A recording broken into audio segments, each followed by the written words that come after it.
సత్య వాళ్ళ అమ్మ నాన్న అయితే బాధపడుతూ ఉంటుండగా తినైతే చూస్తూ ఉంటుందన్నమాట. చాలా బాధపడుతుంది వాళ్ళ నాన్న వాళ్ళ అమ్మ మీద కోపపడడం వల్ల. మహాదేవయ్య అయితే కాల్ చేసి ఏంటి మీ తల్లిదండ్రులు బాధపడుతున్నారని గిల్ల గిల్ల గిల్ల కొట్టేసుకుంటున్నావా అని చెప్పేసి అయితే అంటూ ఉంటాడనమాట. చాలా కోపంగా మాట్లాడుతూ తననైతే బాధ పెడుతూ ఉన్నాడనమాట మహాదేవయ్య అయితే అనమాట.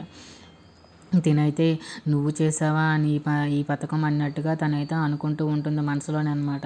నువ్వు కానీ నీకు ఒక మాట చెప్పనా అని చెప్పేసి అయితే ఏంటి చెప్పండి మీరేం చెప్తారు అని చెప్పేసి అయితే ఏం చెప్పాలో చెప్పండి అని అంటూ ఉంటారనమాట. నువ్వు కానీ చేపపిల్లలాగా మునిగిపోతున్నావు. నువ్వు కానీ పైకి తేలాలనుకుంటున్నావా లోపలే ఉండిపోవాలనుకుంటున్నావా అని చెప్పేసి అయితే అంటూ ఉంటాడనమాట మహాదేవయ్య. నేను ఒక సాయం చెప్పనా నిన్ను పైకి తేలేలా చేయడానికి. నువ్వు కానీ ఆ చిన్నగాడి తండ్రి ఎవరో పని చూసుకోకుండా నార్మల్గా గుప్చుప్గా నోరు మూసుకొని ఇంటి దగ్గర ఉంటాను అంటే ఈ పని ఏం జరగకుండా చూసుకుంటానని చెప్పేసి అయితే మహాదేవయ్య అంటూ ఉంటాడు.